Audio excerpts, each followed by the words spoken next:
bienvenue et merci beaucoup pour votre présence aujourd'hui. Merci à Madame la sénatrice pour son invitation, pour cette soirée Nos luttes contre les empoisonneurs. Donc voilà, si pour commencer, Madame la sénatrice, vous voulez commencer, avec plaisir. Merci beaucoup. Merci à vous tous d'être présents. Alors merci pour ce colloque qui est effectivement j'allais dire intéressant et d'actualité. Je dis d'actualité car nous sommes au lendemain d'une élection, une élection qui dit plusieurs choses. Alors on va pas faire un compte rendu de ce qui s'est passé hier soir, mais en tout cas qui dit que effectivement si l'écologie réussit à gagner à certains endroits sur le territoire, elle réussit aussi à perdre sur le territoire, et que le combat que l'on mène les uns et les autres différemment, politiquement, de manière citoyenne, de manière associative, etc. En tout cas, on a un combat commun qui est celui de protéger notre planète, de protéger notre santé. Eh bien, ce combat-là, il mérite encore toute notre attention, toute notre mobilisation, où qu'on soit, que ce soit dans le monde associatif, dans le monde citoyen, dans le monde politique. Et en tout cas, vous pourrez continuer à compter sur moi pour le mener.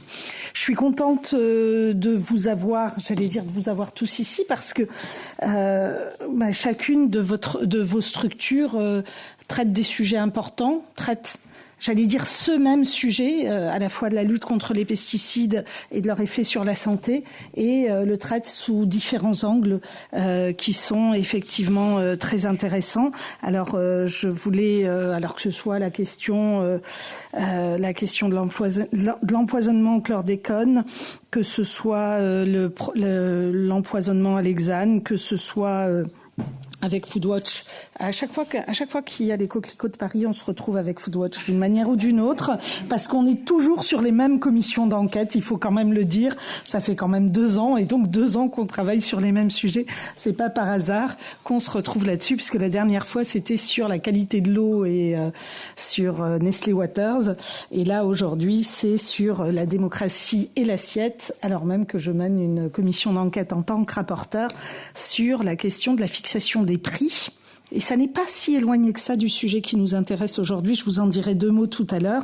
Je salue aussi notre affaire à tous, que j'aime beaucoup, parce que Jérémy Suissa, qui aujourd'hui dirige notre affaire à tous, a aussi un passé, on a un passé commun ensemble professionnel qui est important.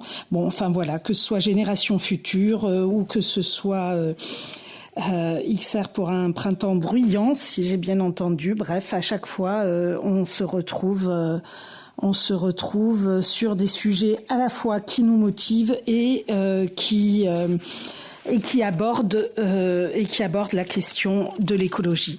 Alors, vous savez aujourd'hui qu'en France, nous avons de plus en plus de personnes exposées aux pesticides. On estime aujourd'hui à 700 000, c'est pas à vous que je vais le dire, les personnes qui sont exposées aux pesticides. Nous savons que ce sont des coûts qui sont des coûts de plus en plus importants, à la fois pour les collectivités, mais aussi pour l'État. Il faut dire ce qui est. Si nous ne bouclons pas les budgets si facilement, c'est aussi parce que le budget de la sécurité sociale est largement amputé de toute une série de dépenses qui sont liées à l'action des pesticides sur notre santé, et que bien sûr peut-être que le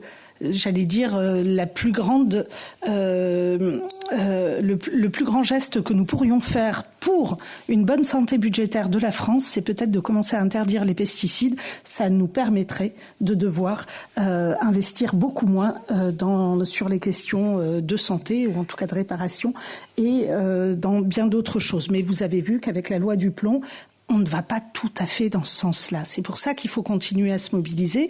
Et nous, alors moi je le vois d'autant plus que c'est dans ma commission. Moi je suis dans la commission des affaires économiques, dans laquelle siège également Monsieur Duplomb, puisque nous traitons des questions d'agriculture.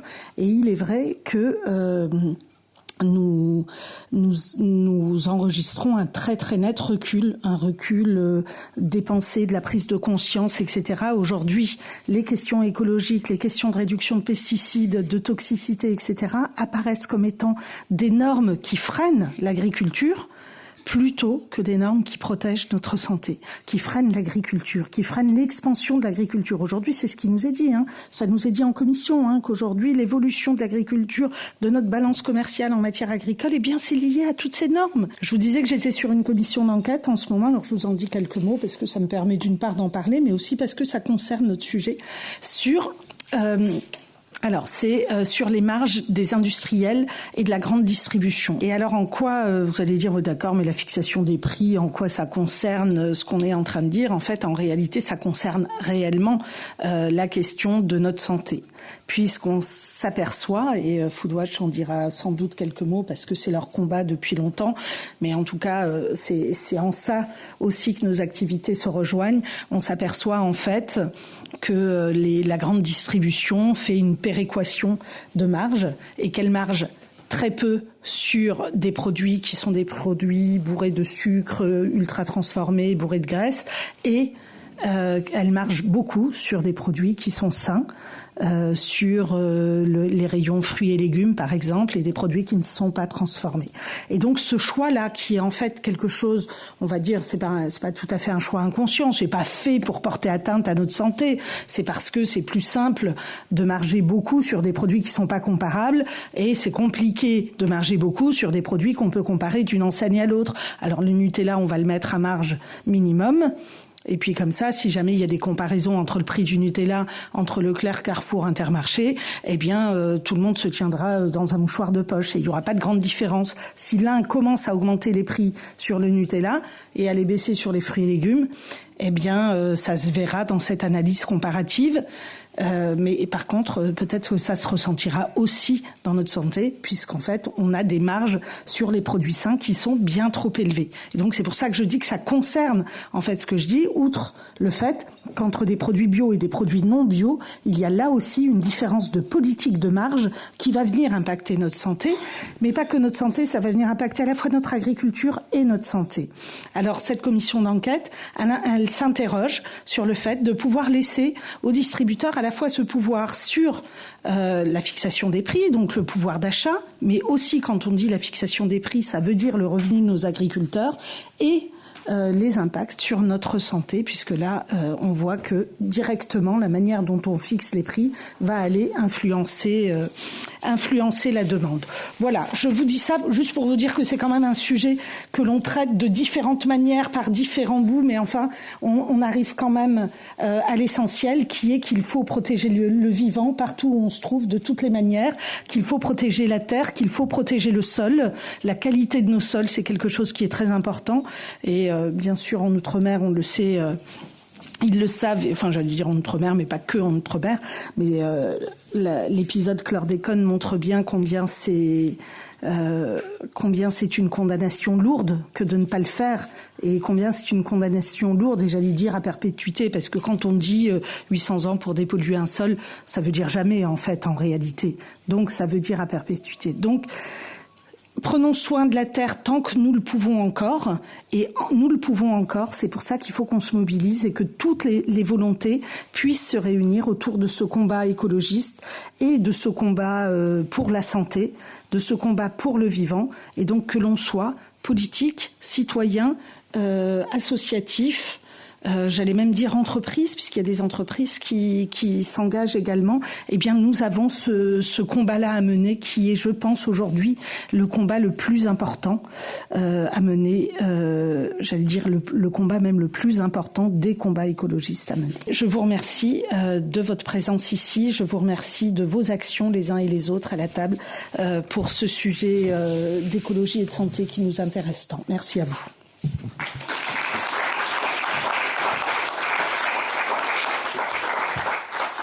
Merci beaucoup, Madame la sénatrice. Pour commencer la soirée, donc déjà, je souhaite la bienvenue aux personnes qui nous ont rejoints à la fin. Donc, je suis Armelle, je suis au Coquelicot de Paris. Nous co-organisons cette soirée avec Génération Future, à qui je remercie déjà pour la précieuse aide à l'organisation. Donc les Coquelicots de Paris, c'est une association qui lutte pour l'interdiction des pesticides de synthèse et des pesticides de manière générale. Donc on est avant tout une association qui fait de l'information et de la pédagogie. Donc on se retrouve c'est ce genre d'événements que nous organisons, des projections, des soirées débats. On a également un appel, une pétition à signer pour toutes les personnes que ça intéresse. N'hésitez pas à nous retrouver.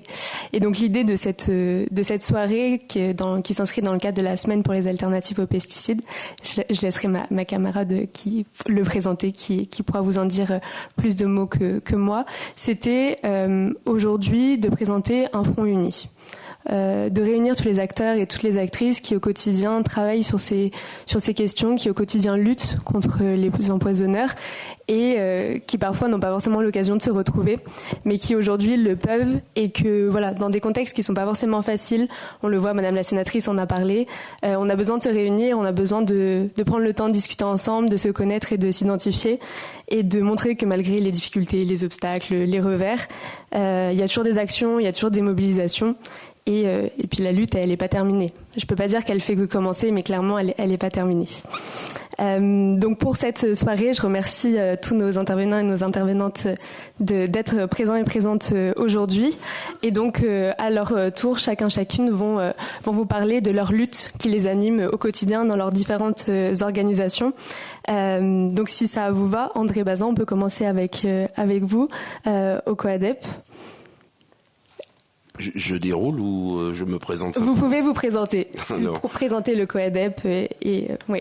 Alors je suis donc André Bazin, en soutien en fait avec le COADEP, puisque le COADEP est un collectif d'ouvriers et d'ouvrières agricoles qui ont été empoisonnés par les pesticides en Martinique en particulier, donc ils interviennent particulièrement en Martinique, bien que le chlordécone ait été utilisé dans d'autres territoires d'outre-mer.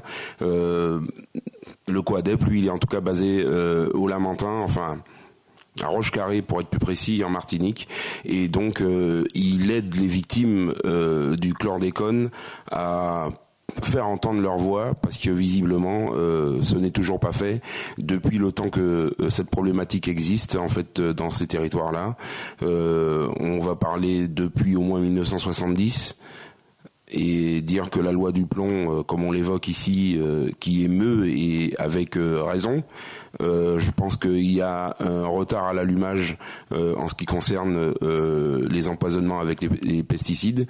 Et comme diraient les membres de SAVEC pour c'est la diaspora en fait, c'est le collectif qu'on a créé ici pour pouvoir soutenir l'action du COADEP. Et donc SAVEC, c'est donc, redis-moi ça mon ami. Diaspora solidaire avec les victimes de l'empoisonnement colonial. Voilà, diaspora solidaire avec les empoisonnements, les victimes et les empoisonnements coloniaux. Donc c'est vous dire que c'est tout un programme, c'est tout neuf. On essaye de faire écho à ce qui se passe dans les territoires et on essaye justement de ne pas rester que fermé sur le chlordécone, puisque les pesticides, malheureusement, il y en a partout, de toutes sortes, et je pense qu'on n'est pas encore sorti de l'auberge. Donc il va falloir qu'on lutte encore. André Bazin, votre lutte, c'est à la fois donc contre le chlordécone, mais aussi sur la visibilisation des enjeux qui, quand ils sont pas en France métropolitaine, malheureusement, on les entend pas. Tous les enjeux coloniaux qui sont à prendre en charge et qui rajoutent quelque chose d'autre à la lutte que vous menez au COADEP. La problématique reste qu'une fois qu'on est loin du cœur, en tout cas et des yeux, on est au courant de rien. En tout cas, vous êtes pas informés ici, et pourtant il se passe des choses dans les territoires. Donc si vous permettez, Madame la sénatrice, Mesdames et Messieurs, chers intervenants, chers publics, avant toute chose, je voudrais faire quelque chose de simple. Je voudrais que chacun d'entre vous pense un instant à ce que signifie le mot empoisonnement.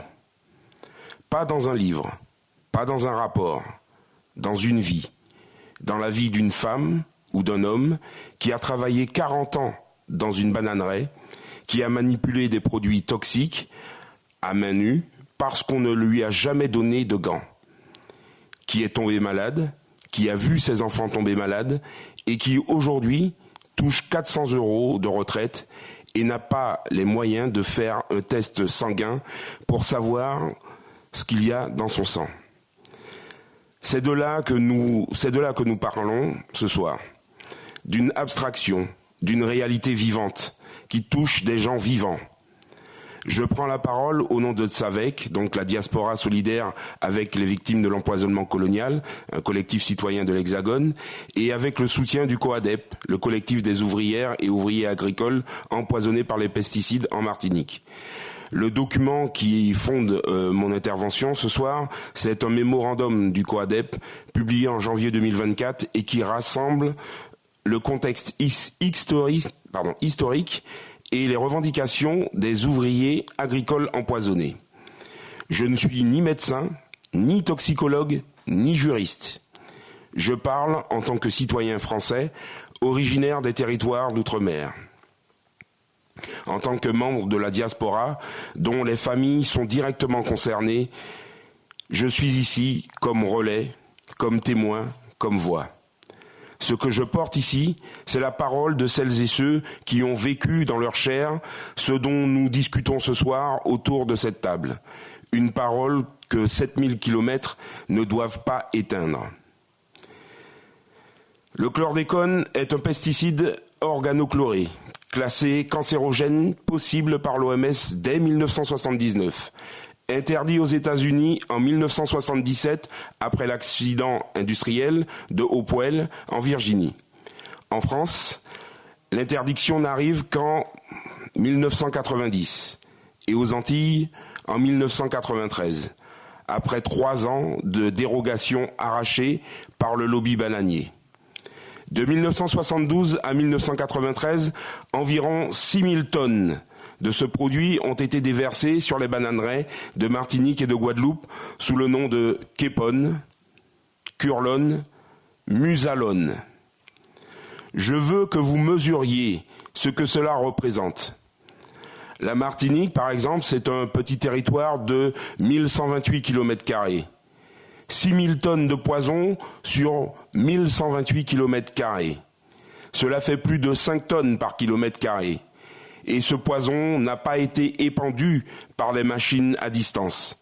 Le chlordécone était répandu à la main par les ouvrières et les ouvriers agricoles au pied de chaque bananier, sans gants, sans masque, sans aucune protection. Eux, on les envoyait directement au contact du poison. 92% des Martiniquais, 96% des Guadeloupéens sont contaminés. On nous parlait d'une contamination des sols pour 7 siècles. Les dernières études scientifiques publiées en 2025 par le LSCE, le BRGM et le CIRAD estiment désormais une persistance du chlordécone dans les sols entre 4000 et 11 000 ans. Pas 7 siècles, pas 1000 ans, jusqu'à 11 millénaires. Ce n'est pas une pollution à l'échelle d'une génération, c'est une contamination à l'échelle de la civilisation humaine. Et la Martinique et la Guadeloupe détiennent les taux les plus élevés au monde de cancer de la prostate derrière les États-Unis. Cependant, la santé des femmes est ignorée dans ce constat. La santé de la femme n'a pas été prise en compte.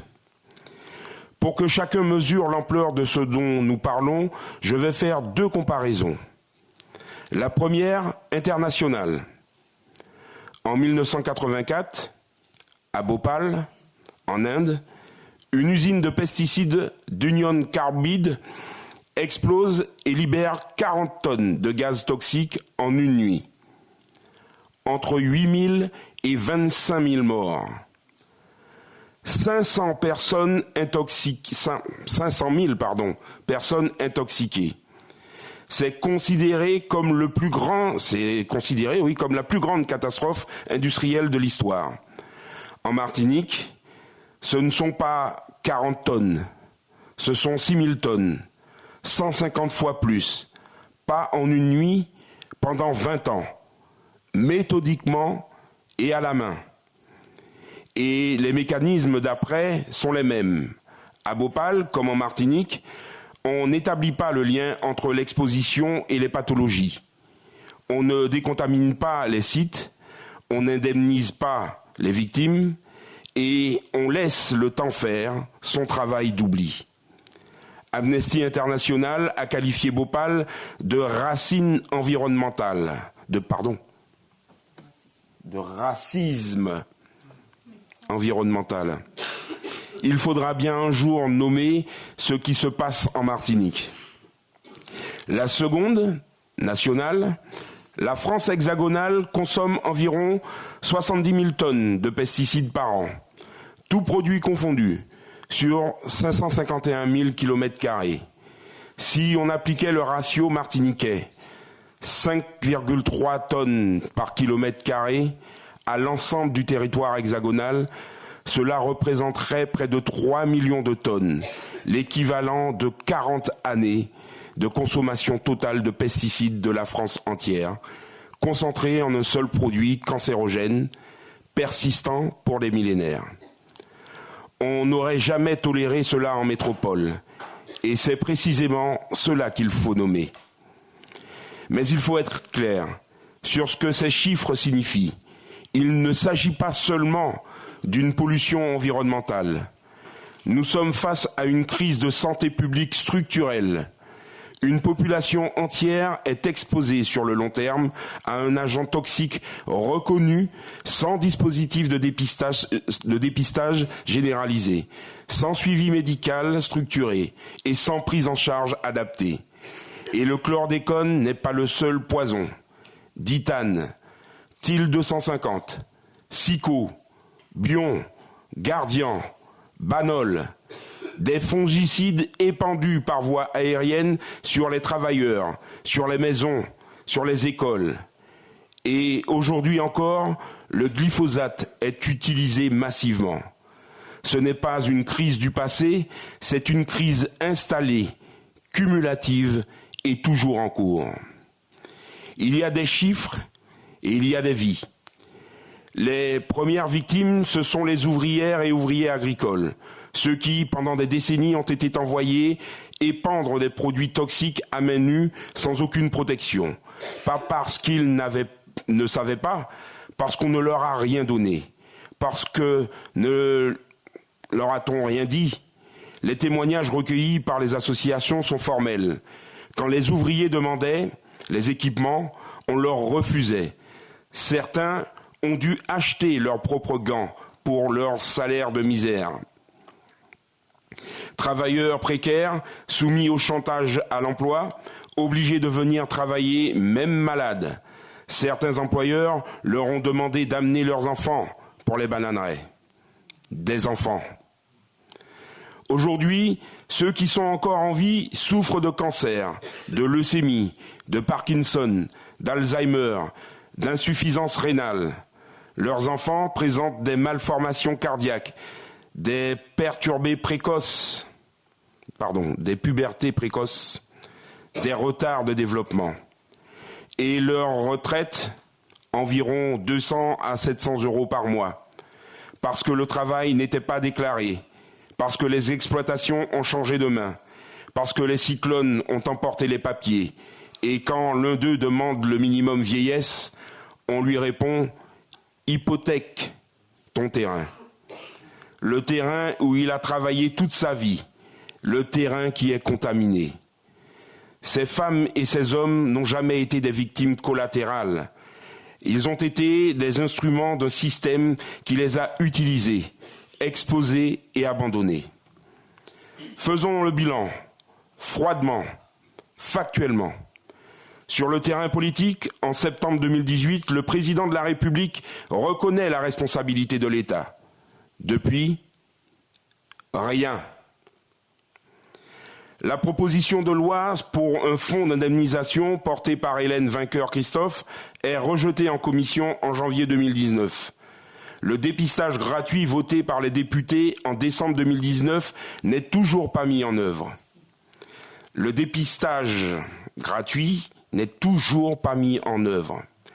Les tests sanguins coûtent entre 72 et 140 euros.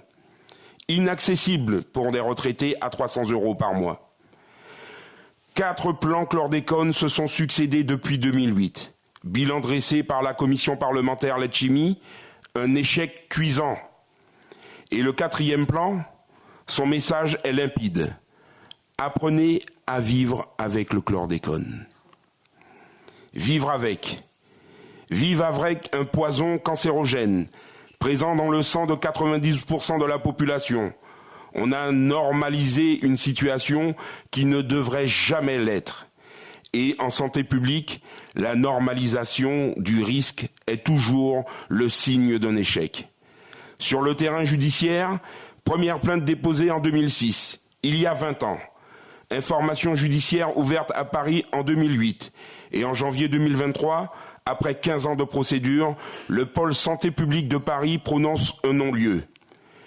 Tout en reconnaissant, je cite, un scandale sanitaire et une atteinte environnementale dont les conséquences affecteront pour de longues années la vie quotidienne des habitants. On reconnaît le scandale, mais on ne désigne aucun responsable. Les parties civiles font appel. Elles déposent 2 questions prioritaires de constitutionnalité. L'une sur la responsabilité pénale de l'État, l'autre sur la définition même du crime d'empoisonnement. Verrouillé depuis l'affaire du sang contaminé par une jurisprudence qui exige la preuve d'une intention homicide. La Cour d'appel transmet la seconde QPC à la Cour de cassation en novembre 2024. Et en février 2025, la Cour de cassation refuse de la transmettre au Conseil constitutionnel. Fin du parcours de la QPC. En septembre 2025, l'appel du non-lieu est enfin examiné au fond, à huis clos, pendant 2 jours. Le ministère public requiert en 4 minutes la confirmation de non-lieu. Les avocats des parties civiles plaident pendant 2 jours. Le délibéré est fixé normalement à aujourd'hui, 23 mars 2026.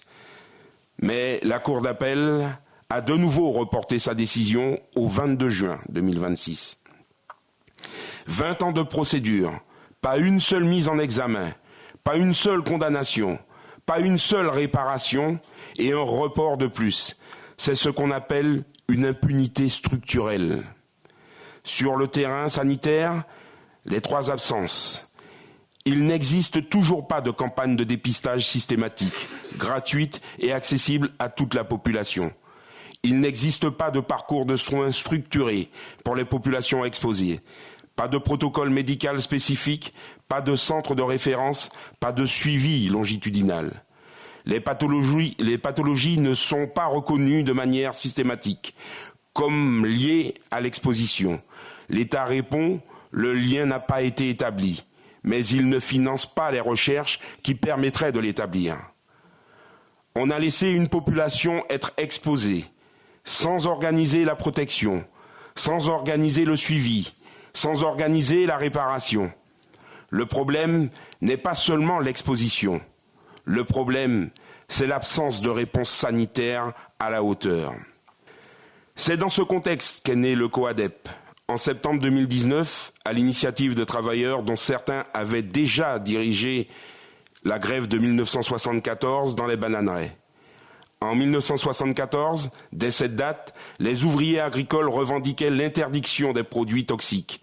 C'était le 3e point de leur cahier de revendications. Ils ont été fusillés à Chalvet. Leur revendication n'a jamais été satisfaite. S'ils avaient été écoutés en 1974, la catastrophe sanitaire n'aurait pas eu lieu. 50 ans plus tard, ils se battent encore. Le COADEP porte des revendications précises, conformes au droit. Prise en charge intégrale des frais médicaux des ouvriers et ayants droit. Dépistage sanguin effectif, gratuit pour les ouvriers, puis l'ensemble de la population. Reconnaissance en maladie professionnelle des pathologies liées à l'exposition. Revalorisation des retraites avec un minimum de 1 000 €. Indemnisation des préjudices corporels, moraux, d'anxiété et économiques. Centre de recherche et de soins spécialisés. Décontamination des populations et dépollution des sols. Ce ne sont pas des souhaits, ce sont des exigences de droit. Et ce sont, point par point, ce qui constituerait une politique de santé publique digne de ce nom. Toutes les populations françaises ne sont pas exposées de la même manière. Toutes ne bénéficient pas de la même protection et toutes ne disposent pas des mêmes voies de réparation. En 1968, une commission préconisait l'interdiction. La France a attendu 22 ans, puis accordé 3 ans de dérogation pour les Antilles. Quand les États-Unis interdisent, la France autorise. Quand la France métropolitaine interdit, les Antilles continuent. Inégalité d'exposition, inégalité de protection, inégalité de réparation. C'est une rupture d'égalité devant la santé et cette rupture, il faut la nommer. Elle s'inscrit dans la continuité d'une organisation héritée, monoculture d'exportation, productivisme au bénéfice d'une minorité, main-d'œuvre précaire dont la santé n'a jamais compté. Ce n'est pas un accident, c'est un système. Et ce système fonctionne parce qu'il repose sur l'effacement. J'évoquais Bhopal tout à l'heure. 40 ans après, la ville se modernise. On détourne l'attention. Les archives disparaissent. Les responsables changent de nom. En Martinique, c'est la même mécanique. Le temps use les victimes. Les témoins décèdent. 8 années d'archives du ministère de l'Agriculture ont mystérieusement disparu. Les établissements Lagarrigue se transforment et pendant ce temps, on décore les uns et on oublie les autres. L'effacement n'est pas un oubli, c'est une stratégie. C'est précisément pour cela que la mémoire est un acte politique. Je conclurai par ceci. Derrière les chiffres, il y a des visages, des familles qui se défont, des enfants qui naissent avec des pathologies qu'on ne devrait pas voir à cet âge, des hommes et des femmes qui ont donné leur corps à un travail qui les a empoisonnés et et à qui l'on n'a même pas reconnu ce sacrifice. La Cour d'appel de Paris devrait rendre son délibéré aujourd'hui même, le 23 mars 2026. Mais elle l'a reporté au 22 juin. 20 ans après les premières plaintes, les victimes attendent encore.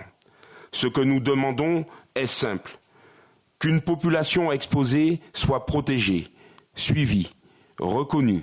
C'est le minimum d'une politique de santé publique digne de ce nom. Depuis la diaspora, nous refusons la normalisation, nous refusons l'oubli, nous refusons qu'on décore les uns pendant qu'on abandonne les autres. La Tsavec et le COADEP appellent à la solidarité la plus large. Nous appelons les élus, les institutions, les organisations ici présentes, les médias, à chaque citoyen à se saisir de cette cause. Parce que le chlordécone n'est pas un sujet du passé, c'est une épreuve du présent. Et la manière dont nous y répondrons dira quelque chose de nous, de ce que nous acceptons et de ce que nous refusons. Une crise de santé publique ne peut pas être territorialisée. Elle engage l'ensemble de la société. La diaspora est là pour refuser l'oubli et porter la voix des victimes. Je vous remercie.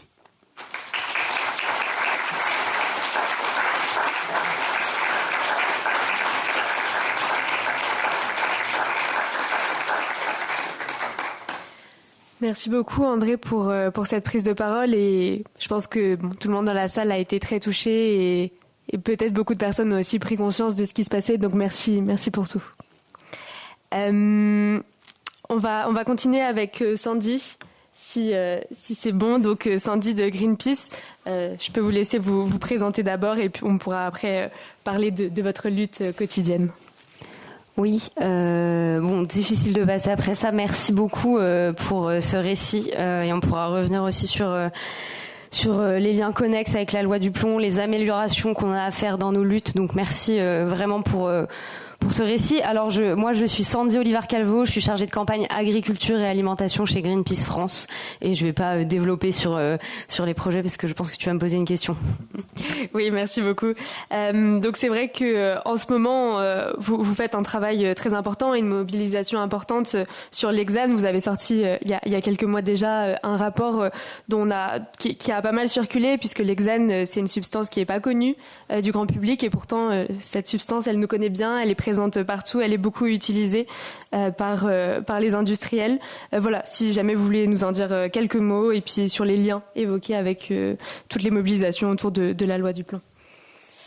Oui, bonsoir, parce que j'ai pas dit bonsoir avant de me présenter. Bonsoir à toutes et tous. Peut-être avant de commencer, je serais assez curieuse de voir dans la salle si vous... Évidemment, on n'est pas sur une exposition aussi vaste que sur les pesticides, mais c'est en partie l'illustration des dérives du système agroalimentaire, de l'industrialisation de notre agriculture et de l'ultra-transformation de notre alimentation. Mais du coup, dans ce cadre-là, je voudrais à peu près savoir si vous avez déjà entendu parler de l'Hexane, parce que vous êtes quand même un public assez proche de nos luttes. Ok, je vois plutôt des hochements de tête. Ok, trop bien, des mains levées. Mais je pense que ça reste encore un sujet assez méconnu, mais bon, qui par ailleurs, malheureusement, encore une fois, fait partie de tout un tas d'expositions aux polluants chimiques dont on est victime au quotidien. Donc c'est évidemment difficile d'avoir une vision globale de toute cette exposition. Donc dans toute cette exposition, nous, ça fait quelques années qu'on travaille sur les questions d'élevage industriel. Donc a priori, ça n'a rien à voir avec ce solvant pétrochimique, mais je vais vous expliquer pourquoi on en est arrivé sur ce sujet-là. Ça fait plusieurs années qu'on travaille sur l'industrialisation de l'élevage, qu'on lutte contre l'industrialisation de l'élevage, qu'on est vent debout contre toutes les déréglementations, notamment de la FNSEA et des interprofessions de la viande, qui visent à déréglementer toutes les politiques publiques qui facilitent la construction des élevages industriels et qui du coup engendre un processus d'industrialisation de nos élevages et in fine tout un tas de conséquences environnementales, sociales et sur le monde paysan, parce que l'industrialisation de l'élevage et les élevages industriels ont plein de conséquences environnementales que vous connaissez, j'imagine bien, notamment les algues vertes, notamment la pollution de l'eau, etc., etc.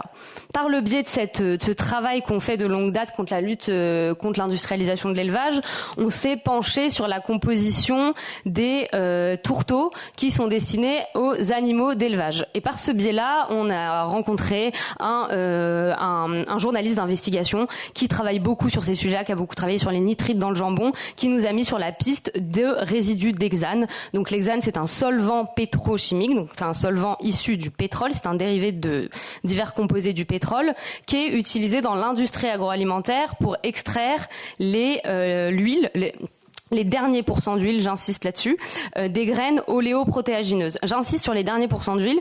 On est sur un processus industriel où on peut produire de l'huile en écrasant des graines oléoprotéagineuses, donc des graines de tournesol, de colza, de soja, etc. et avoir des huiles en quantité, des huiles alimentaires, des huiles qu'on va tous consommer dans nos placards, en quantité largement suffisante. Mais l'industrie agroalimentaire ayant toujours de grandes ambitions de rentabilité, a développé, du coup décidé d'utiliser massivement ce solvant pétrochimique depuis maintenant de nombreuses années pour aller chercher les 10 à 15 derniers % d'huile qui sont sur la graine. Donc en fait, pour des objectifs de rentabilité maximale, on utilise ce solvant pétrochimique pour aller chercher les 10 à 15 derniers % d'huile qui sont sur la graine. Ce qui est très grave parce que c'est quelque chose qui est évidemment dangereux pour notre santé et je reviendrai après sur les risques sanitaires. En parallèle des huiles, on se retrouve dans un processus industriel dans lequel il y a aussi des résidus de ces graines qui permettent de fabriquer des tourteaux qui sont destinés aux animaux d'élevage. Et c'est par ce biais-là que nous, on est arrivé sur cette piste-là parce qu'il y a des résidus, ce qu'on appelle des résidus d'hexane, dans les huiles, mais aussi dans les tourteaux qui sont destinés aux animaux d'élevage. Animaux d'élevage qu'ensuite on consomme ou dont on consomme les produits de ces animaux. Et donc on se retrouve exposé, selon nous, en partie, à des résidus d'hexane dans notre alimentation, à la fois dans les huiles alimentaires et aussi dans les produits d'origine animale. Ce qui est extrêmement grave. Pourquoi ? Parce que l'hexane, c'est un solvant neurotoxique avéré. Et là, ça peut faire, je pense, en partie le lien avec l'intervention précédente. Pourquoi on sait que l'hexane, c'est un solvant pétrochimique neurotoxique avéré ? Excusez-moi. On le sait parce que ça fait des décennies qu'il y a des ouvriers et des travailleurs et des travailleuses dans des industries, dans d'autres industries, mais notamment dans l'industrie agroalimentaire, qui sont exposés à l'inhalation de l'hexane et donc qui vivent des conséquences depuis de longues dates, de conséquences sanitaires par l'inhalation, la respiration de l'hexane. Et notamment, c'est ça qui a mis les chercheurs sur la voie du fait que l'hexane est un neurotoxique avéré, donc c'est-à-dire qu'il s'attaque au système nerveux, périphérique et central. Et par ce biais-là, il est notamment souligné qu'il pourrait participer à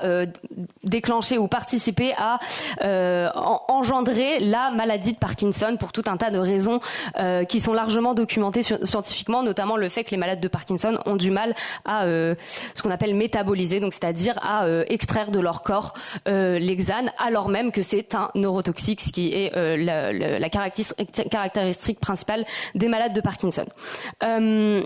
Ça, c'est le premier point. Le deuxième point, c'est que c'est un reprotoxique. Il s'attaque au système reproducteur féminin et masculin, ce qui a généré des fausses couches chez c'est un exemple parmi tant d'autres, mais des fausses couches chez des travailleuses de ces industries. Et en dernier point, c'est un potentiel perturbateur endocrinien. Donc, pour toutes ces raisons-là, on pourrait se dire que les 10 à 15 derniers % d'huile sur la graine, on n'en a clairement pas besoin, qu'on peut produire autrement, qu'on peut protéger les travailleurs et travailleuses de ces industries en interdisant de l'hexane et en parlant de reconversion de l'emploi. Bon, nous, on essaie d'engager là très prochainement des dialogues avec les syndicats pour aussi parler de cette question-là de l'emploi et de la transformation du secteur. Et aussi que du coup, on n'en a pas besoin dans notre alimentation et qu'a priori, l'alimentation, c'est pas fait pour nous empoisonner et que donc ça n'a rien à faire dans notre corps. C'est notamment pour ça qu'il y a des processus de réévaluation au niveau européen, mais qui vont certainement pas s'avérer suffisamment satisfaisants. Il y a des processus de réévaluation que nous, on essaie d'influencer, mais on aspire à ce qu'au niveau français, il y ait aussi c'est dommage que la sénatrice ne soit plus là, qu'il y ait aussi des parlementaires qui saisissent de cette question pour engager un processus d'interdiction dans l'industrie agroalimentaire de ce solvant pétrochimique qui est complètement inutile et qui par ailleurs fait le point avec mon dernier point sur ce sujet. Ne profite qu'à des acteurs industriels qui cherchent une rentabilité maximale. Donc aujourd'hui, qui sont les acteurs, qui sont les empoisonneurs dans cette bataille contre l'hexane? C'est notamment en France, on pourrait dézoomer à l'échelle internationale, mais en France, c'est le groupe agroalimentaire Avril. Est-ce que vous savez qui est à la tête du groupe agroalimentaire Avril? C'est monsieur Arnaud Rousseau de la FNSEA. Donc là, on a aussi une forme de conflit en fait dans la prise de décision publique quand on voit que monsieur Rousseau et la FNSEA de longue date, pas juste monsieur Rousseau, mais en tout cas ce qui pousse en étant à la tête du syndicat agricole majoritaire pour poursuivre une industrialisation de l'agriculture qui est dépendante de tourteaux ultra protéinés et qui par ailleurs du coup est connectée à cette question de l'hexane comme je viens de vous l'évoquer, et en même temps à la tête de ce groupe agroalimentaire qui, d'après nos calculs, est le premier utilisateur d'hexane en France et donc a une responsabilité majeure dans ce scandale. Monsieur Arnaud Rousseau se pavane toujours sur les plateaux télé pour nous expliquer qu'il défend. Il a quand même dit récemment qu'il fallait écouter la science, rien que la science, durant la crise sanitaire de la dermatose nodulaire, mais il ne s'est toujours évidemment pas exprimé sur ce scandale sanitaire et ce qu'il comptait faire. Donc nous, on compte bien les bousculer et bousculer les pouvoirs publics pour interdire ce solvant pétrochimique et que ça, par ailleurs, que ça engage évidemment d'autres interdictions, d'autres transformations de tissus économiques et d'autres protections des consommateurs. Donc, cet hexane, c'est évidemment pas le seul problème, mais il est en partie l'illustration des dérives d'un système agroalimentaire, de l'ultra-transformation de nos aliments qui seront aussi largement, j'imagine, développés par Foodwatch et Génération Future. Et donc ça, c'est le premier point. Le deuxième point, et après je terminerai sur ça, parce que je sais qu'il faut être assez brève, c'est revenir sur la loi du plomb que on a été nombreux et nombreuses, enfin, collectivement en fait dans cette salle à batailler contre cette loi et sur la puissance de la mobilisation citoyenne. Évidemment, maintenant, ça fait un moment que cet élan est passé, on s'est remobilisé au moment de la pétition, etc. Et donc du coup, il faut toujours redynamiser les choses. Je pense que ce que nous dit la loi du plomb et que j'aimerais poser là et peut-être discuter avec vous après, c'est que les questions de santé environnementale qu'il faut absolument politisées, je reviendrai sur la question de la politisation, sont, tout à l'heure la sénatrice parlait de la difficulté à être victorieux dans les urnes sur les questions écologiques. Les questions de santé environnementale sont aujourd'hui populaires en France parce que une bonne partie des concitoyens sont exposés à tout un tas de polluants, et que donc je pense que nous sommes collectivement en capacité, j'espère, de poser ce débat comme un sujet central de la présidentielle de 2027. Est-ce qu'on veut continuer de nous empoisonner ou pas, et de politiser ces questions de santé environnementale, parce que oui, la santé environnementale, ça a le vent aux poupes, et du coup ça veut dire que ça peut aussi être dépolitisé, mais en fait il faut aussi raconter ces histoires avec effectivement des questions de qui sont les empoisonneurs, notamment dans le champ agricole, dans le champ agro-industriel et dans le champ politique. Et là, je vais évidemment citer le Rassemblement national et la droite LR, j'allais dire républicaine, mais je mettrai des guillemets, la droite LR dans les choix de nous empoisonner quotidiennement dans leur vote, et du coup de politiser qui sont les responsables dans le cadre des futures élections au niveau industriel et au niveau politique, et politiser dans le sens déplacer la zone de conflit. Parce que ce que cherche la FNSEA en permanence, et aussi nos opposants dans le champ politique partisan, c'est de dire c'est l'écologie versus les agriculteurs. Mais non, en fait, le sujet, il n'est pas là. Le débat, il est sur qui défend un modèle qui empoisonne les gens et qui défend un autre modèle. Et dans ceux qui défendent cet autre modèle, il y a des paysans, il y a des ouvriers agricoles, il y a des ouvrières agricoles, il y a des paysannes, il y a des organisations environnementales, il y a des citoyens. Bref, là, il y a vraiment un enjeu à déplacer la zone de conflit par la politisation de la question environnementale et aspirer à obtenir évidemment des victoires sur le long terme. Mais comme ça a été évoqué précédemment, ce sont des batailles extrêmement longues. Merci.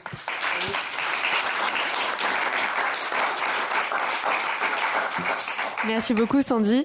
Je propose qu'on repasse de l'autre côté de la table avec Karine Jacquemart qui est directrice générale de Foodwatch. Voilà, si vous voulez vous présenter et présenter Foodwatch. Merci. Bonsoir à toutes et à tous. Donc moi, ça fait plus de 20 ans effectivement que je travaille en association avec Action contre la faim, avec Greenpeace International en Afrique, et puis là depuis plus de 10 ans Foodwatch. Foodwatch, c'est une association 100% indépendante européenne, donc on n'a pas de financement public ni de dons d'entreprise, donc c'est vraiment un contre-pouvoir citoyen 100% indépendant. Et pourquoi à l'échelle européenne? Parce que 90% des réglementations sur l'alimentation et l'agriculture, c'est à l'échelle européenne, donc c'est important de batailler à ces échelles-là, tout en gardant un œil sur le reste du monde et essayer de garder des équilibres. Donc voilà, donc j'ai par ailleurs effectivement fini par mettre tout ça dans un bouquin qui là est en poche sous le nom La démocratie commence dans notre assiette, tout un programme que je vous propose de partager. Et pourquoi j'ai fait ça? Parce que à force de mener des enquêtes avec Foodwatch et avec plein d'autres alliés, évidemment c'est un système, comme vous le disiez très justement, et c'est ça qu'il faut dénoncer. Et donc mauvaise nouvelle, c'est un système qui aujourd'hui a des effets délétères. Je vais en dire quelques mots. Bonne nouvelle. C'est une petite minorité qui veut nous imposer un système délétère qui creuse les inégalités et détruit le vivant. C'est pas une fatalité. Donc on va pas se laisser faire. Et on peut faire changer les choses. Voilà. Et donc première remarque, déjà, je veux vraiment vous remercier parce que on ne parle pas assez souvent du chlordécone, de cette histoire qu'on connaît assez mal. Et plus j'en entends parler, plus ça me révolte. Et je pense que ça nous révolte toutes et tous. Et voilà. Et merci d'être là, merci de le faire. Et je le dis sincèrement, voyons aussi ensemble comment on peut là aussi faire davantage front uni, comme on le fait ici en montrant qu'il y a des associations de défense de l'environnement, de consommateurs, des paysans, des paysannes, comme on fait aussi au collectif Nourrir. Plus que jamais, il faut montrer que tout est lié, que c'est un système et qu'on fait front uni et qu'on va pas se laisser faire. Alors juste quelques mots, je vais être très rapide mais très succincte. Le reste, je reverse les droits à l'association, donc je fais pas la promo du livre. C'est juste pour vous dire, je l'ai fait pour redonner de l'info sourcée pour le coup, pour qu'on arrête de raconter n'importe quoi et redonner de l'espoir. Mais quand on regarde ce système, d'abord agricole, c'est une petite minorité qui le contrôle et qui nous impose. Ce modèle agricole intensif, biberonné aux pesticides de synthèse et engrais de synthèse, qui détruit les sols, qui détruit le vivant, qui finalement n'intéresse qu'eux. Comment ils font? Diviser pour mieux régner. Donc là, je rejoins ce que Sandy disait, moi je le formule comme ça. Il y a en face de nous une vieille stratégie, malheureusement, qui marche, qui s'appelle diviser pour mieux régner. Et donc la première chose à faire pour nous, c'est de réconcilier avec de l'info et de mener cette guerre culturelle, de ne pas laisser passer. Diviser les producteurs et les consommateurs, par exemple. Vous entendez la petite musique, comment tout est lié? C'est quand même parce que c'est les consommateurs qui veulent des produits pas chers qu'on rémunère pas bien les agriculteurs. Ah ouais? Ben en fait, moi, ce que je vois, c'est que c'est un système qui laisse un agriculteur et une agricultrice sur 6 qui vit sous le seuil de pauvreté. Et à l'autre bout de la chaîne, plus de 11 millions de personnes qu'on veut réduire au nom de consommateurs. Ce sont des citoyens et des citoyennes qui sont confrontés à des situations de précarité alimentaire. Et les opposer et remettre la responsabilité aussi individuelle à faire culpabiliser les uns et les autres qui ne sauraient pas bien manger ou qui ne sauraient pas bien produire, c'est aussi une stratégie de diversion. Donc, il faut arrêter d'opposer et il faut surtout mettre le doigt sur ce qu'ils veulent surtout pas qu'on fasse, c'est la responsabilité des syndicats majoritaires agricoles, j'y reviens, mais aussi sur l'alimentation, de quelques dizaines de géants de l'industrie agroalimentaire et de la grande distribution, dont je rappelle que les 5 plus grandes enseignes contrôlent 80% du marché. Okay. Donc je vais commencer par sur le système alimentaire. Quand on a 5 plus grandes enseignes de la grande distribution qui contrôlent 80% du marché dans les supermarchés et qui décident du prix final, le tout dans un système opaque où on comprend jamais rien sur la construction du prix et les marges des uns et des autres, il se passe quoi? C'est la faute des consommateurs? C'est la faute des producteurs? Ou il faudrait peut-être qu'on regarde enfin cette boîte noire? Et justement, c'est pour ça que la commission d'enquête dont la sénatrice Andréane Gull est la rapporteure est essentielle, et je vous invite à aller voir toutes les vidéos et à écouter en fait les questions qui sont posées et les réponses qui sont apportées aux différents acteurs, les associations, j'ai eu la chance d'être auditionné, mais aussi bien sûr les acteurs eux-mêmes de la grande distribution, c'est édifiant. Et il se passe quoi? Il se passe que du coup c'est eux qui décident qu'est-ce qu'on trouve dans les rayons, avec quelle qualité ou pas, et à quel prix. Et dans les Outre-mer, c'est encore pire. Sur la question de la marge et des prix, on le sait bien et on combat cela.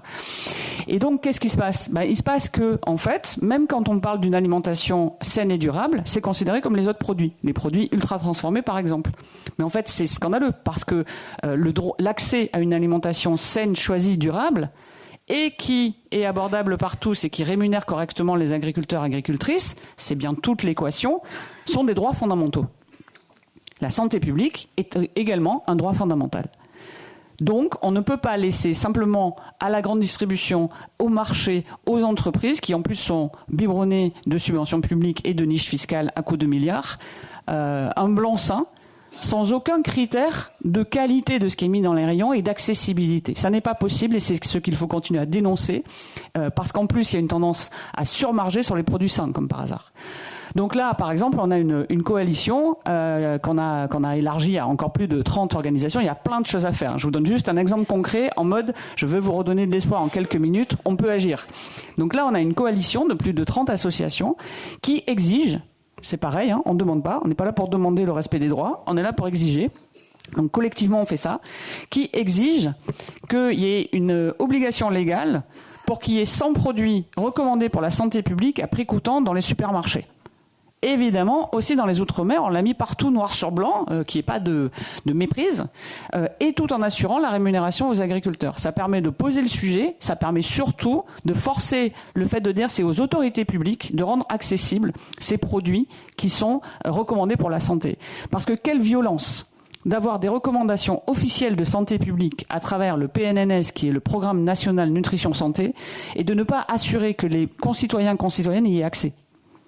Et quelle double violence quand en plus on les culpabilise en prétendant que c'est parce que c'est eux qui savent pas, et quelle triple violence quand on veut les opposer aux producteurs, productrices, paysans, paysannes. Donc ça suffit, on remet un peu d'ordre et on force les législateurs et l'État à mettre des règles du jeu pour défendre les droits fondamentaux et la santé publique. Et sur l'agriculture, c'est pareil, il y a un combat à mener, c'est qu'en fait, il y a aussi une stratégie de diversion et il y a des mensonges. Et la ministre actuelle de l'Agriculture, qui est également, je le rappelle, la ministre de l'agroalimentaire, c'est l'avantage d'être indépendant financièrement, on peut dire ce qu'on veut, surtout quand on est basé sur des faits, et pour ça j'ai 250 pages de livres avec toutes les sources, plus toutes les enquêtes de Foodwatch et de ses alliés. Et donc, le double mensonge actuel, et elle n'est pas la seule, mais il faut bien qu'on mène cette guerre culturelle pour ne pas laisser dire, porte sur la souveraineté alimentaire.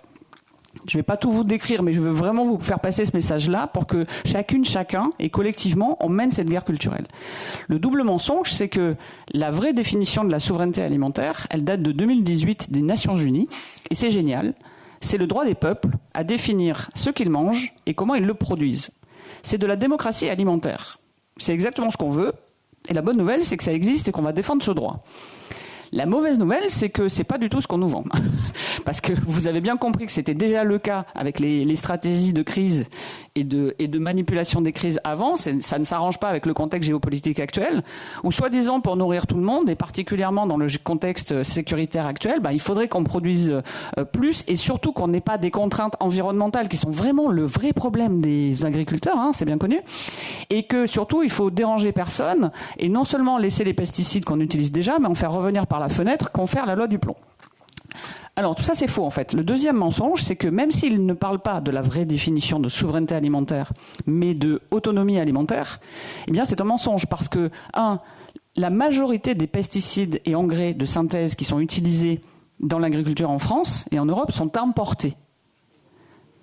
Et ils sont importés de pays avec lesquels c'est pas très simple en ce moment sur le plan géopolitique par ailleurs. Et d'ailleurs, on voit bien là que le prix des engrais, il est en train d'en prendre un coup et de s'envoler. Alors, à quel moment se rendre encore plus dépendant en allant dans le mur de ces produits qui nous intoxiquent et en plus dont on est dépendant, à quel moment ça nous amène vers une soi-disant souveraineté alimentaire? C'est totalement faux et c'est seulement pour défendre les intérêts bien sentis des lobbies des pesticides et de la petite minorité d'agriculteurs qui, eux, font des grandes surfaces et profitent de ce système, sans compter qu'Arnaud Rousseau, on l'a compris, il n'est pas un paysan, et que tout ce petit système, il ne fait que servir, justement, ceux qui gagnent beaucoup d'argent sur une exploitation agricole, toujours pareil, qui est très intensive et tournée vers l'exportation. C'est toujours les mêmes et c'est toujours le même système qu'on doit absolument casser. Donc c'est pas une fatalité, on peut renverser les choses en commençant par dénoncer ces petits jeux et après là il y a eu des élections, il y en aura d'autres, c'est très important et de reprendre aussi notre pouvoir citoyen. J'ai d'autres exemples sur comment on peut tenir tête, par exemple en portant plainte contre Nestlé pour la 3e fois dans différents scandales alimentaires, n'est-ce pas? Il y a plein d'autres exemples, donc on garde espoir, mais par contre ce que c'est sûr c'est que faut pas laisser passer, on va pas laisser faire sans rien dire, mais par contre il faut qu'on soit en mouvement. Donc moi je vous invite, je sais qu'il y en a plein ici qui le sont déjà, qui résistent, qui luttent, on se serre les coudes et on continue à être en mouvement.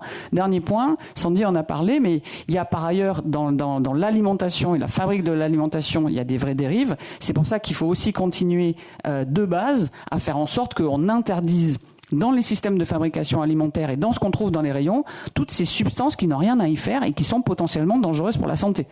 Donc on peut parler des PFAS, les contaminants éternels. L'hexane fait partie de la catégorie des auxiliaires technologiques. Il y en a plein d'autres qui, en plus, contrairement aux additifs, ne sont pas obligés d'affichage, donc on est incapable de savoir quand ils sont dedans ou pas. Des contaminants comme les huiles minérales, et là on est en train d'avoir une victoire au niveau européen. Promis, je vous raconterai, Foodwatch vous racontera l'histoire dès que c'est ficelé dans la réglementation, mais c'est des batailles de 10 ans. Il a fallu qu'on fasse des tests dans 5 pays, 3 fois, donc c'est fastidieux, mais ça a beau être fastidieux, on ne va pas lâcher pour arrêter d'avoir en plus des effets cocktails, et pardon, je veux pas prendre peut-être le sujet ensuite des médecins qui en parlent bien mieux que moi, mais des effets cocktails de se retrouver avec des produits alimentaires, avec des résidus de pesticides, des PFAS, des additifs controversés pour la santé, qu'on n'a toujours pas réussi à faire interdire, parce que le lobby de la charcuterie préfère garder un marché à 2 vitesses, et avoir des produits sans ces additifs plus chers. Puis après tout, si vous avez moins d'argent, vous pouvez bien vous contenter d'un jambon avec nitrite et d'un risque de cancer colorectal plus élevé. Voilà, donc toutes ces injustices-là, appelez-les comme ça. Ce sont des injustices, il y a des mensonges, et on ne va pas se laisser faire, et on va remettre les choses à l'endroit ensemble.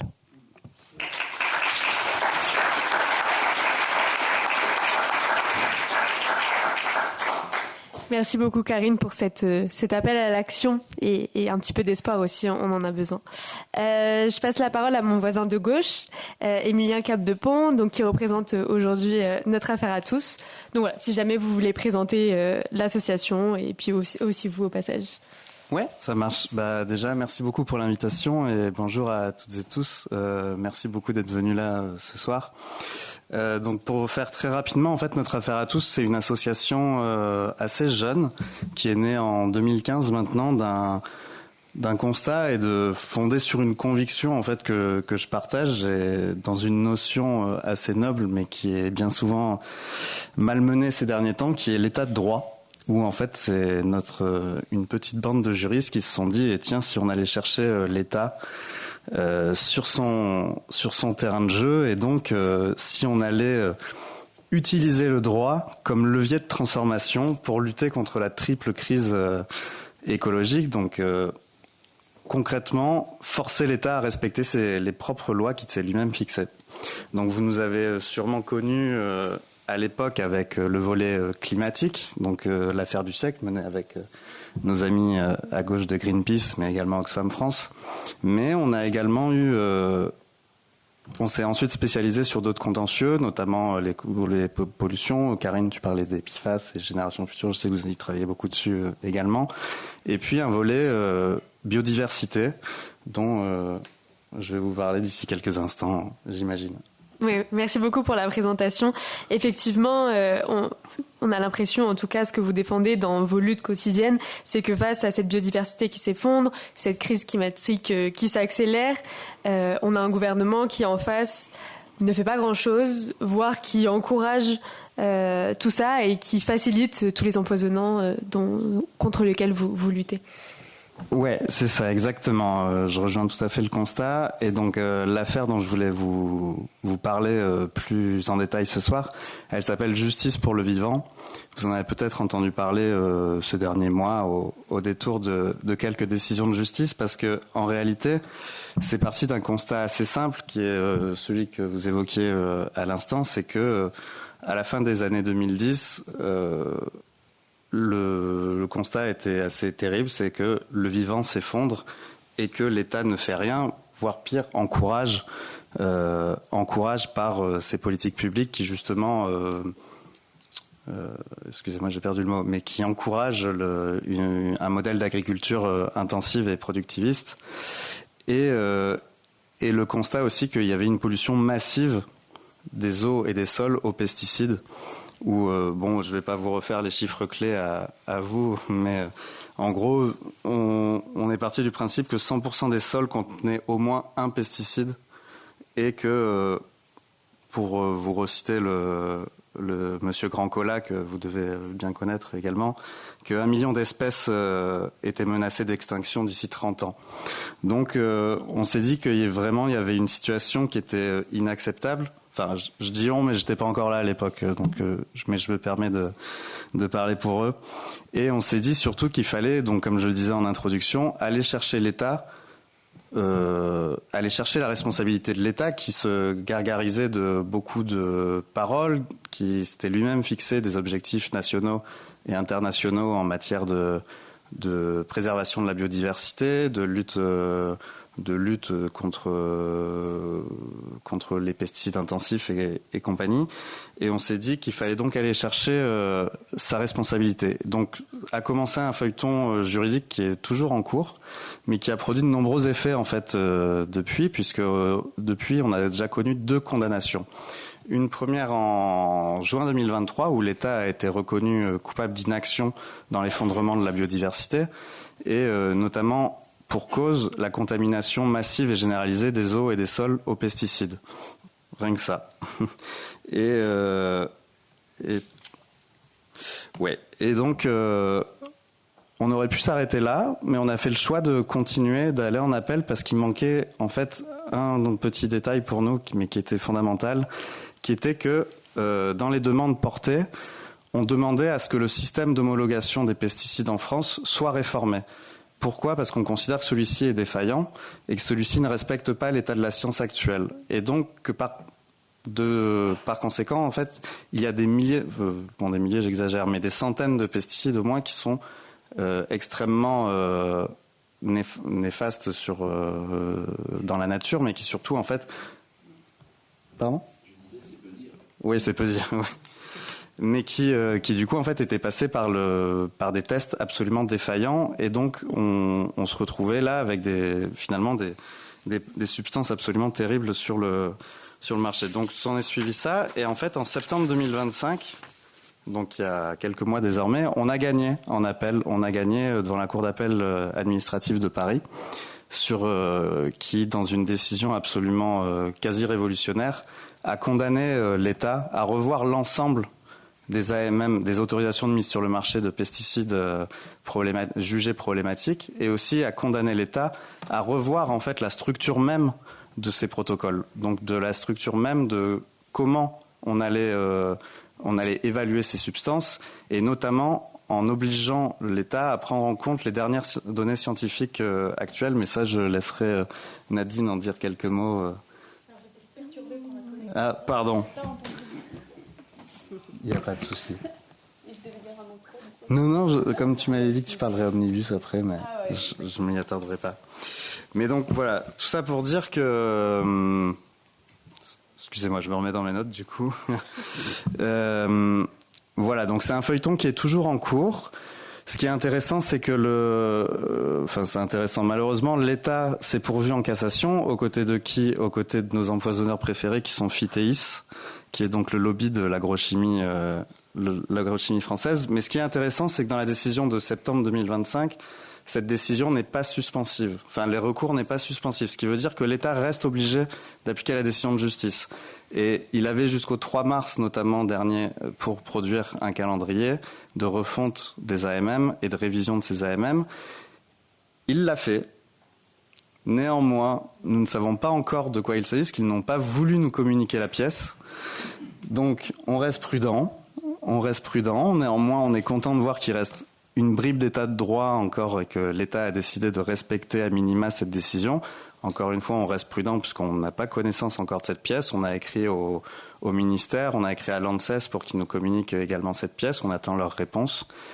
Et donc voilà, je ne serai pas tellement plus long, mais en fait, ce qu'on avait envie de vous dire ce soir, c'est qu'on a deux décisions qui sont assez majeures et nous, et je sais que l'état de droit est mis à mal tous les jours, et on a eu les témoignages malheureusement ce soir, mais c'est quelque chose dans lequel on a envie de croire, mais le droit ne peut pas tout malheureusement, et donc je me permets de refaire le lien avec ce que disait Sandy. En fait, c'est qu'on a besoin... On fera tout pour faire appliquer cette décision de justice, mais on a besoin aussi en fait de cette mobilisation, de ces événements comme ce soir. On a besoin de la mobilisation comme il y a pu avoir sur la loi du plomb, parce que finalement on n'est qu'une pierre parmi dans un petit édifice, et on a besoin de votre aide de l'aide de tout le monde en fait pour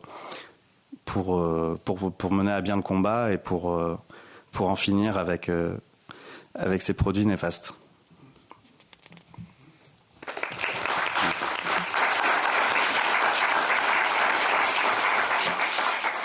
Merci beaucoup, Émilien, pour ce témoignage. Je vois que l'heure avance, donc je vais tout de suite passer la parole à mon voisin de droite, donc Michel Campano, qui représente à la fois la coalition Secret Toxique, mais aussi alerte médicale sur les pesticides et les perturbateurs endocriniens, donc qui est une association et qui, je pense, représente bien ce que vous défendez. Donc voilà, si jamais vous voulez nous présenter cette organisation. Bonjour à tous. D'abord, je voudrais témoigner à quel point j'ai été ému par le témoignage de la chlordécone, parce que en tant que médecin, ça dépasse l'entendement. C'est vraiment de tout cœur avec vous. C'est insupportable d'entendre ça.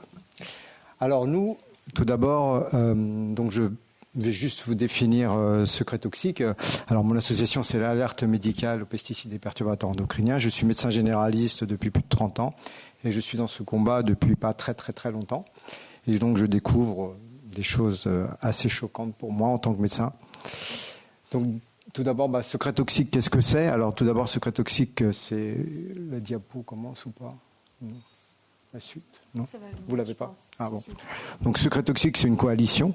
Donc tout d'abord, c'est une coalition de beaucoup d'associations et qui se sont réunies pour un but principal, pour dénoncer les compositions, l'opacité sur les compositions des bidons de pesticides, la formulation complète dont nous ne disposons pas, afin de pouvoir juger de la toxicité réelle épandue, la toxicité notamment chronique. Donc j'imagine que aussi pour le chlordécone, il n'y avait pas que du chlordécone dans le bidon, hein, comme pour tous les autres. Hein, et j'aimerais bien savoir ce qu'il y avait dedans. Ça ne devait pas être non plus très sympathique. Et donc, à ce titre, donc la coalition, comme dirait Pierre Michel, notre président historique, s'est tapé sur le même clou, tous ensemble. Et ça se fait notamment au niveau européen, au niveau de la Cour de justice de l'Union européenne, pour dénoncer cette opacité absolument insupportable. Pour prendre exemple, pour l'acétamipride, au hasard, dans un bidon d'acétamipride, vous avez 20% de principes actifs, 80% de coformulants, d'adjuvants, dont on ne sait pas grand-chose, et qui peuvent être extrêmement toxiques, voire plus même que le principe actif. Notamment, par exemple, si je prends les pommes à qui on va faire 30 traitements, eh bien, il n'est pas dit que ce soit forcément le principe actif qui soit le principal produit agressif, mais plutôt l'addition de plusieurs traitements. Et par exemple, je pense aux produits à dérivés de benzène qui peuvent être communs dans différents bidons et qui, au bout du compte, par effet cumulatif, sont bien plus toxiques que le principe actif qui lui-même n'est pas très sympathique non plus. Alors, alors là, oui. Là, vous avez fait un petit... Bon. Donc là, vous avez... donc moi, je vais vous parler maintenant de mon association qui donc alerte aux pesticides et aux perturbateurs endocriniens.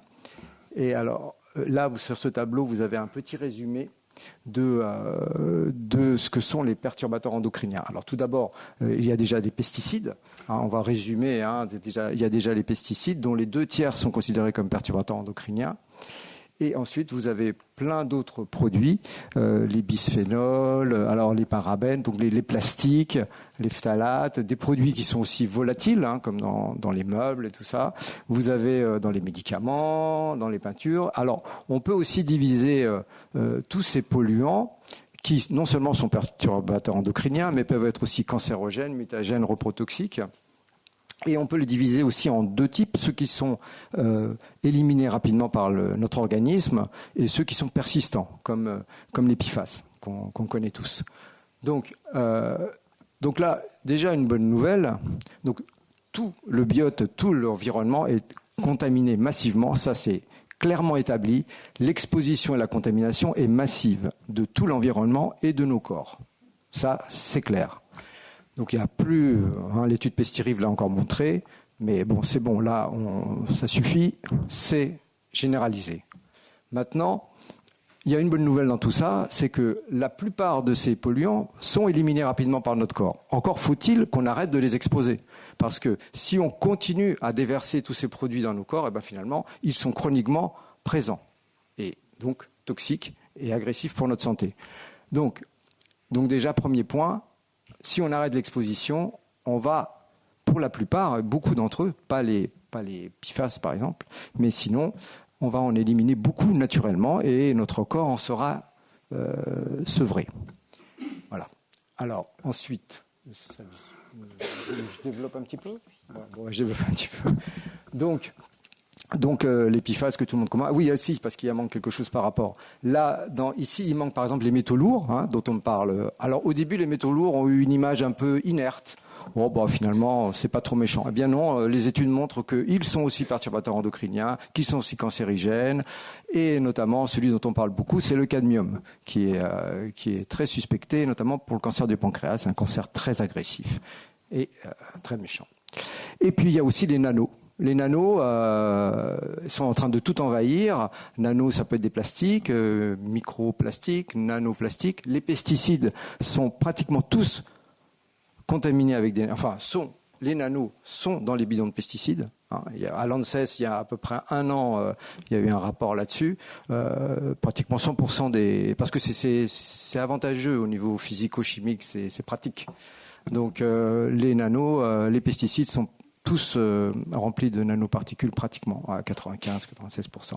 Et alors, il y a quelque chose qui est à retenir, bon, du coup, que je reste là, je continue, c'est que quand c'est petit, ça diffuse partout, ça passe toutes les barrières de notre corps, ça va se loger partout, et donc ça va attaquer les cellules. Nous sommes des eucaryotes, nous sommes faits de cellules, et ça va attaquer les membranes, ça va aller chercher l'ADN, ça va aller partout. Et notamment, ça va aussi envahir in utero le fœtus. Parce que alors, la perturbation endocrinienne, les hormones ont deux fonctions. Quand on est adulte, vous mangez du sucre par exemple, vous sécrétez, votre pancréas sécrète de l'insuline, votre sucre rentre dans les cellules. Voilà, quand tout va bien, voilà, c'est une action réversible. Mais bon, j'anticipe un petit peu sur la suite. Les hormones ont aussi une fonction au moment in utero. C'est les hormones de la mère qui vont donner l'ordre au fœtus, enfin alors, le signal de fabriquer ses organes. Ça, c'est une action irréversible. Ça se fait à faible dose. Si à ce moment-là, vous avez des perturbateurs endocriniens, pesticides ou autres, qui viennent interférer le processus, les conséquences sont terribles. Et ça va être développé par la suite. Bon, si ça avance. C'est pas nous qui passons les diapositives. C'est qui passe à la diapo? Où est-il? Bon. Ah, ça s'arrête là? Bon, je vais me débrouiller, c'est pas grave. Bon. Et donc, voilà. Donc, la diapo suivante, c'est dommage, vous aurez montré les pathologies en relation avec la perturbation endocrinienne. Donc là, c'est un tableau assez parlant, où il y a deux grandes études méta-analyses, une de l'INSERM en 2013 et en 2021, et aussi l'étude de PEPS qui a pour les perturbateurs endocriniens à proprement parler. Ces deux méta-analyses regroupent plus de 5000 études de référence. En ce qui concerne les pesticides, ça a permis de classifier les pesticides en lien avec les pathologies en lien fort, moyen et faible. Et en ce qui concerne l'étude PEPS, ça a donné une liste d'à peu près 21 pathologies en relation avec les perturbateurs endocriniens. Alors, 4 grands chapitres à retenir, c'est les cancers hormonodépendants, les cancers qui sont les plus fréquents au monde, voilà, mais aussi les cancers du sang, les tumeurs cérébrales. Ensuite, vous arrivez les leucémies. Vous arrivez sur les problèmes métaboliques aussi, le surpoids, l'obésité, le diabète. Tout ça est favorisé. Les perturbateurs endocriniens participent, ce ne sont pas les seuls, mais ils participent à l'exposome favorisant ces maladies. Voilà. Et ensuite, vous avez donc le métabolisme, vous avez tout ce qui est lié à la reproduction, c'est normal, hormonal, donc les pubertés précoces, les problèmes de sperme, voilà, les ovaires polykystiques, enfin tout ça, l'endométriose. De plus en plus, on a d'éléments dans ce sens-là. C'est tout à fait normal puisqu'on perturbe les hormones. Voilà. Et la neuro, il ne faut pas oublier la neuro parce qu'en fait, on parle souvent de pathologies neuro-endocriniennes, des perturbateurs neuro-endocriniens. Et il y a une grande liaison, notamment par la thyroïde, de perturbations endocriniennes à ce niveau-là. Donc la neuro, le Parkinson, qui est reconnu comme maladie professionnelle, les cancers de la prostate qui devraient être... qui sont aussi en maladie professionnelle. Donc, quand on vous dit que tout ça est sous contrôle, c'est totalement faux, bien entendu, puisque de toute façon, vous voyez bien qu'il y a des reconnaissances. Il y a des reconnaissances en maladie professionnelle, et il y a aussi des reconnaissances pour des pathologies en exposition professionnelle de la femme enceinte, avec des malformations, des tumeurs cérébrales, et ça ouvre le droit à un fonds d'indemnité des victimes de pesticides. Donc, voilà. Oui. Désolé. Et donc, par rapport à tout ça, donc il est clair que il n'y a pas de salut en dehors d'arrêter. C'est incontrôlable. Si je prends l'exemple de l'eau, les pesticides deviennent des métabolites.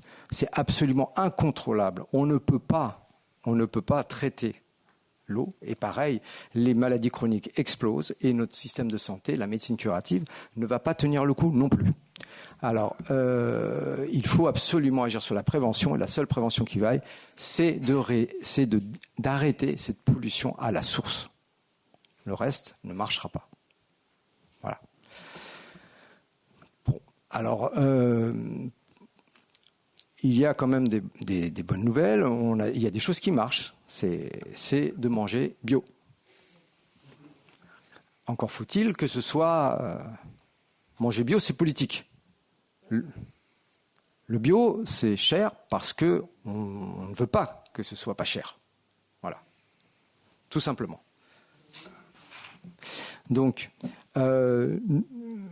Donc, je parle donc de la fragilité de la vie intra-utérine, et c'est pour ça que nous on défend les ordonnances vertes, qui sont un mécanisme de santé publique, de façon à ce que les femmes enceintes puissent avoir accès à une formation sur les perturbateurs endocriniens et en même temps de panier bio. Mais voilà. Et sinon, donc, comme je vous disais, la seule solution est d'arrêter les pollutions à la source, sinon on ne s'en sortira pas. Voilà, donc c'est pour ça qu'on se bat tous pour faire reculer. Voilà. Après, voilà, je peux m'arrêter là. Voilà. Mais il y a des bonnes nouvelles. Si on arrête d'exposer les gens, on va éliminer majoritairement ces produits. Et si on mange bio, parce que la contamination des pesticides est principalement par l'alimentation. Donc, si on mange bio, et ça a été prouvé par les études de Nutrinet, quand vous mangez bio, vous diminuez l'exposition, vous diminuez la contamination, et il y a plusieurs études sur la santé où vous diminuez les lymphomes, où au niveau cardiovasculaire, vous avez aussi des avantages, au niveau diabète, et aussi certains cancers comme le lymphome et le cancer du sein post-ménopausique. Tout ça est sous-évalué. On va avoir de plus en plus d'éléments, c'est incontournable. Ils auront de plus en plus de mal à défendre l'indéfendable. Et nous serons toujours là pour nous battre et être auprès de vous.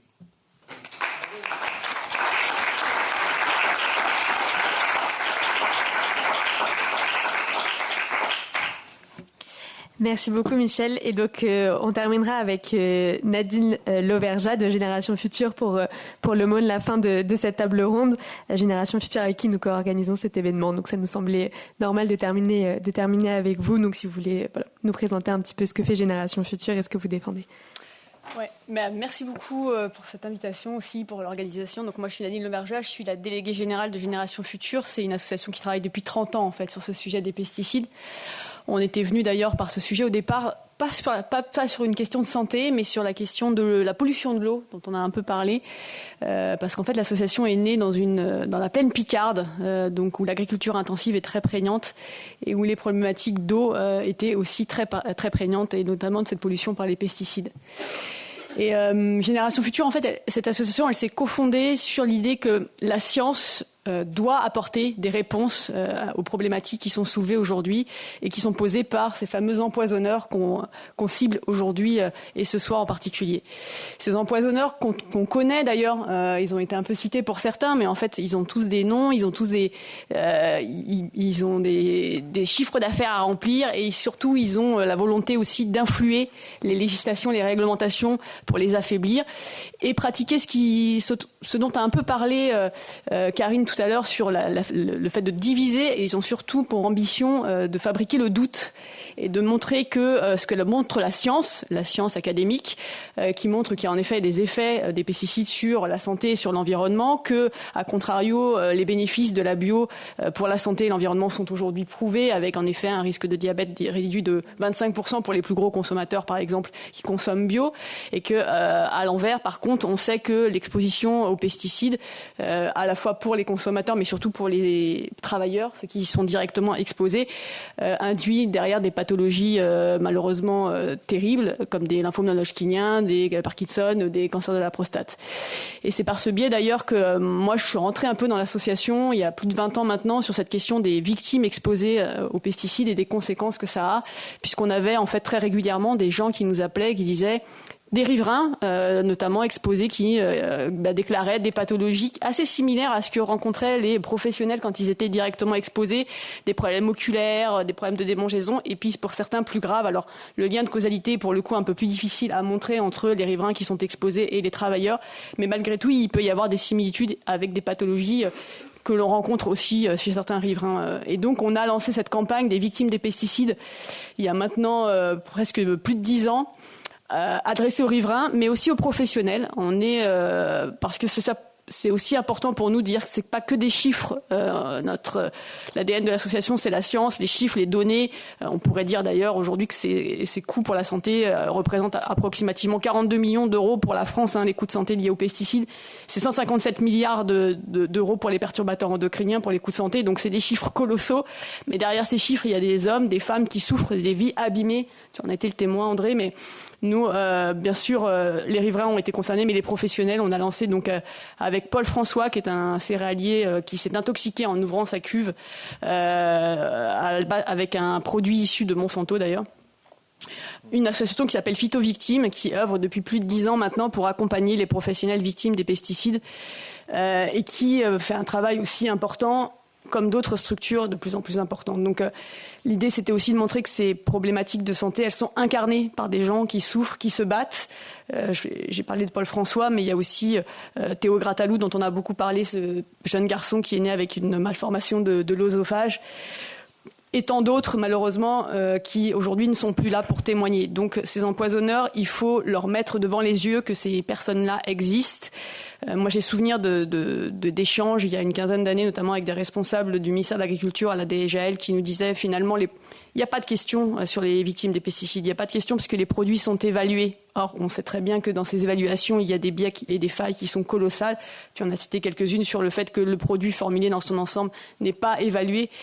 Et on laisse aussi sur le marché, à coup de dérogation, des substances actives qui sont des cancérogènes, des neurotoxiques et que sais-je, en induisant, enfin, les industriels font tout pour prolonger en fait cette mise sur le marché en retardant la proposition d'études en fait qui viendraient démontrer que ces produits sont dangereux. Donc il faut accuser ces empoisonneurs, il faut les mettre devant les tribunaux, à la fois l'État, mais aussi ceux qui mettent sur le marché, qui laissent sur le marché, se considérant comme des entreprises responsables, ce qu'elles ne sont pas sur ces sujets-là en tout cas, en reportant la faute sur ceux qui utilisent les produits, en disant qu'ils ne savent pas bien les utiliser, ils ne mettent pas en place les bonnes pratiques, ils ne se sont pas protégés, donc en culpabilisant en fait ceux qui ont utilisé ces produits et qu'on a cessé de rassurer en leur disant qu'il n'y avait pas de problème avec les usages de ces produits parce qu'ils étaient correctement évalués, ce que la science nous montre que ce n'est pas vrai. Donc il faut continuer à se battre. Karine disait, je crois Sandy le disait aussi, l'important c'est le collectif aussi, d'être unis dans ce combat-là. C'est d'autant plus vrai aujourd'hui. Moi, je le disais, l'association existe depuis 30 ans. Ça fait plus de 20 ans que moi, je me bats avec les membres de l'association contre les empoisonneurs. Et là, c'est vrai que, alors qu'on a cranté pendant quelques années, alors qu'il y a eu une prise de conscience et une amélioration de la réglementation au niveau européen, c'est clair, notamment sur l'encadrement de la mise sur le marché des pesticides, on régresse d'une manière folle en l'espace de 1 an. On est revenu presque 15 ans en arrière sur les autorisations de mise sur le marché des pesticides. Et alors la loi du plomb, on en parle bien sûr, c'est inacceptable de décider de vouloir remettre sur le marché des néonicotinoïdes qui sont des insecticides dont on sait les effets néfastes qu'ils ont pour l'ensemble des pollinisateurs, pas que pour les abeilles. Mais à côté de ça, on a une dérégulation au niveau européen qui se joue avec l'omnibus. En effet, les omnibus, puisqu'il y en a une dizaine de paquets législatifs qui sont là pour déréguler. Et sur les pesticides aujourd'hui, particulièrement et les biocides, cette idée qu'il faut finalement à terme rendre illimitée la mise sur l'autorisation d'un certain nombre de ces substances, ce qui serait évidemment une catastrophe. Donc on a, avec bien d'autres, plus d'une centaine d'associations, une coalition qui s'est mise en place pour lutter contre ça. C'est pas facile, surtout en ce moment. Politiquement, c'est pas facile au niveau national, au niveau européen et au niveau international. Il y a une telle instabilité qu'il va falloir redoubler d'efforts. Mais moi, j'aime bien cette phrase de Jean Monnet qui, quand on nous pose la question, mais comment vous continuez à être optimiste devant la montagne qu'il va falloir gravir, la question ne se pose pas. Cette phrase de Jean Monnet qui dit, en fait, on n'est ni pessimiste ni optimiste, on est déterminé. Et c'est ce qu'il faut qu'on soit tous ensemble pour pouvoir gagner contre ces empoisonneurs.